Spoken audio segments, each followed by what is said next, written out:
Agora 4h13, hora de entrevista ao vivo aqui no AgroTarde para falar de uma ação importante para auxiliar a população impactada pela crise econômico-social causada pela pandemia da Covid-19. A ABRITRIGO, que é a Associação Brasileira da Indústria do Trigo, em parceria com o Sindustrigo, que é o Sindicato da Indústria do Trigo no estado de São Paulo, vai realizar entre esse mês de abril até julho deste ano o repasse de 8 toneladas de farinha de trigo ao Banco de Alimentos da capital paulista.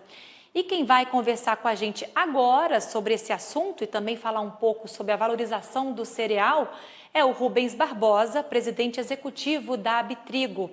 Olá, presidente, seja muito bem-vindo, viu? Sempre bom ter o senhor aqui com a gente. Boa tarde. Boa tarde, prazer estar com vocês, obrigado pelo interesse. Boa tarde, presidente. A gente já conversou aqui anteriormente sobre o aumento do consumo da farinha de trigo, né? Por conta desse momento aí de pandemia, com as pessoas em casa, cozinhando mais. E o trigo é um alimento importante, né? Quando a gente fala de segurança alimentar, além de ser muito versátil, né? O trigo é um alimento muito importante na mesa dos brasileiros, né? Porque está através da farinha, no pãozinho, na massa, nos biscoitos, nos bolos. E é um produto estratégico para o Brasil. Eu acho que a segurança alimentar aqui no Brasil passa pelo fornecimento regular, pelo abastecimento do trigo na mesa de todos os brasileiros. Com certeza, e a gente vem acompanhando esse investimento feito aqui na região centro-oeste de plantio de trigo e agora essa boa notícia aí da valorização do cereal, né, com um ganho aí maior, enfim, com um lucro maior para o produtor. Como é que o senhor avalia esse momento de produção e essa expectativa aí de valorização, de crescimento de mercado? Como um momento muito positivo. Hoje mesmo nós tivemos uma reunião aí, estamos falando com áreas de produção do Cerrado, de Goiás, vamos falar com a CNA, para que a gente possa fazer um movimento grande para facilitar o aumento da produção. O Brasil está muito vulnerável estrategicamente com a necessidade de importar 60% do trigo que é demandado internamente. As condições de mercado estão melhorando, o preço do trigo está crescendo. No momento, isso, do ponto de vista da indústria, né, eu sou presidente da ABRITRIGO, que é a Associação Brasileira da Indústria do Trigo. Do ponto de vista da indústria, isso é complicado, porque está afetando a rentabilidade das empresas, das indústrias, dos moinhos, né? Mas, do ponto de vista do Brasil, é importante que haja o suprimento regular do produto para o mercado brasileiro. E nós temos que aumentar a nossa produção interna. Como eu disse, 60% do trigo que a gente consome é importado. Então, a médio prazo, seria importante que a produção nacional aumente. E o Cerrado, justamente, junto com o Nordeste, Bahia, Ceará, são áreas que podem ter rapidamente uma expansão.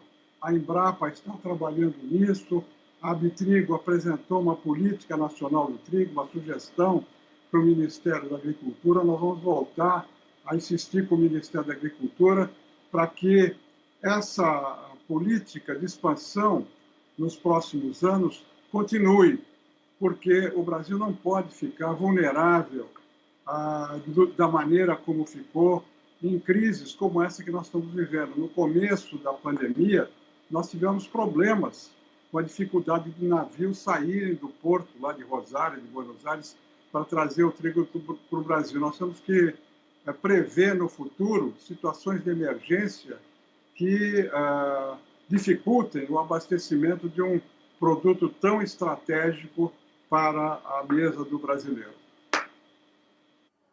Com certeza. Agora, presidente, falando dessas ações aí, né, para auxiliar a população em situação de vulnerabilidade, o setor moageiro ele já vem se mobilizando desde o ano passado, né? Queria que o senhor contasse como é que estão acontecendo essas ações. Olha, como você disse, o setor é muito sensível a essa desigualdade que existe na sociedade brasileira e agora, mais recentemente, nós fomos contactados pela Prefeitura aqui do Estado de São Paulo, junto com outras associações, com outras empresas, para oferecer um apoio àqueles que, por causa da pandemia, ficaram mais vulneráveis, mais afetados, passando mesmo fome, com dificuldades de alimentação.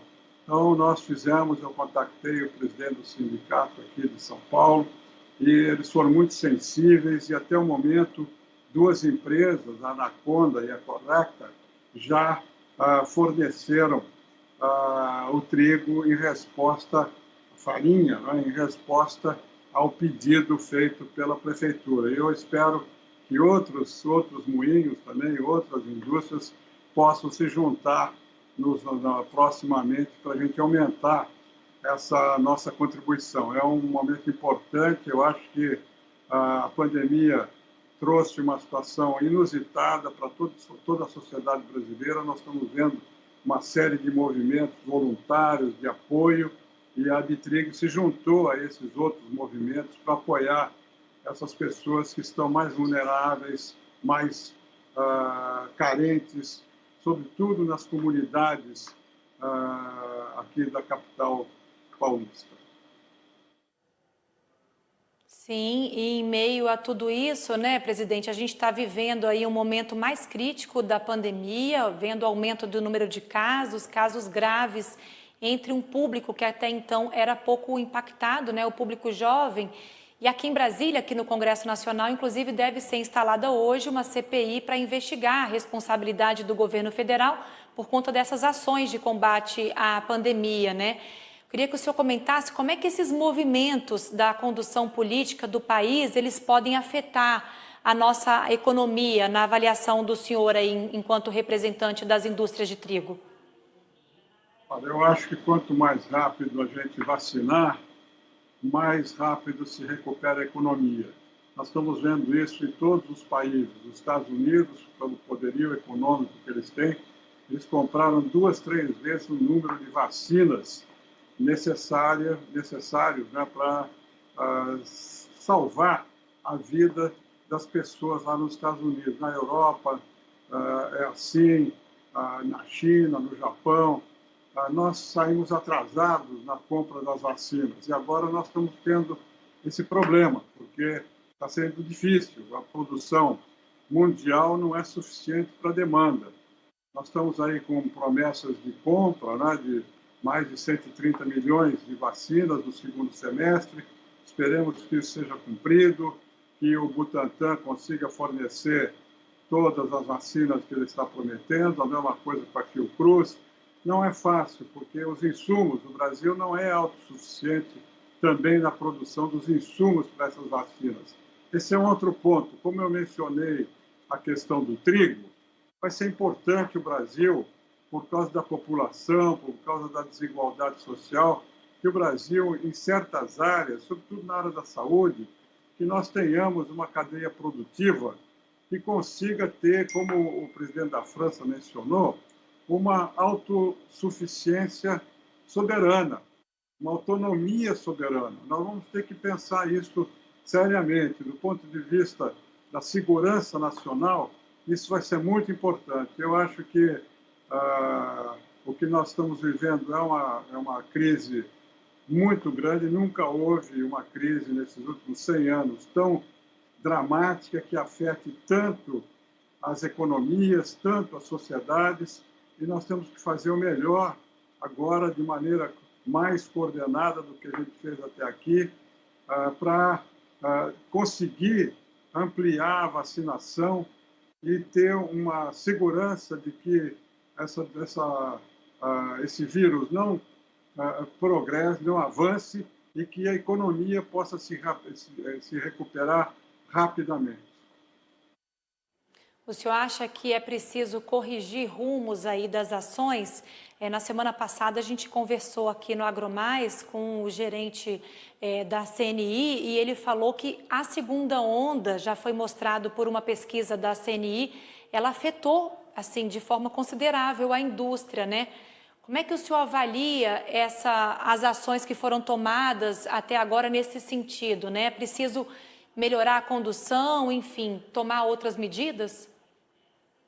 Eu acho que o que foi feito até aqui deixou a desejar, porque nós não tivemos uma coordenação central como existe nos Estados Unidos, existe na Europa, e isso afeta. Nós somos uma federação e os estados e municípios eles têm autonomia, mas é preciso que haja um plano nacional, né, de coordenado a favor da vacinação, a favor do uso da máscara e a gente, com as limitações que a gente entende, né, a economia não pode sofrer mais do que já está sofrendo, mas se a gente tivesse feito uma parada, né, um isolamento há meses atrás, hoje nós estaríamos sofrendo menos.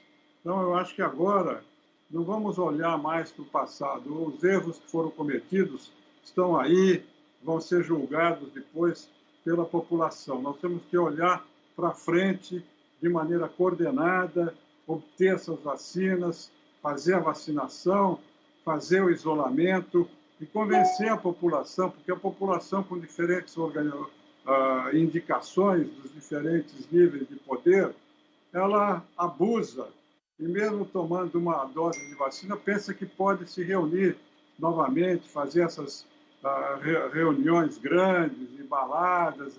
Isso tudo é muito negativo, mas eu acho que isso tudo é falta de uma orientação central que possa dar informações concretas para a sociedade, para evitar que nós tenhamos mais uma onda grave, como nós estamos tendo agora, na terceira onda, com um nível de morte hoje que só é ultrapassado pelos Estados Unidos e pela Índia. Nós estamos com uma situação muito grave e nós temos que atentar para essa importância de uma coordenação e de informações e diretrizes que mostrem à população a gravidade da situação, a necessidade do isolamento, a necessidade do uso de máscara e a necessidade da vacinação. Tá certo. Presidente da Abitrigo, embaixador Rubens Barbosa, mais uma vez participando aqui com a gente do AgroMais. Presidente, muito obrigada, viu, pelas informações, pela entrevista, parabéns pela iniciativa. A gente espera que esse momento aí do agro se replique aí em prol da população que está sendo muito afetada nesse momento aí da pandemia. Obrigada, boa tarde. Boa tarde, vamos lamentar pelas mortes até aqui, esperar que daqui para frente a gente tome medidas mais consistentes para reduzir o impacto dessa terrível pandemia aqui no Brasil. Muito obrigado pelo interesse de vocês.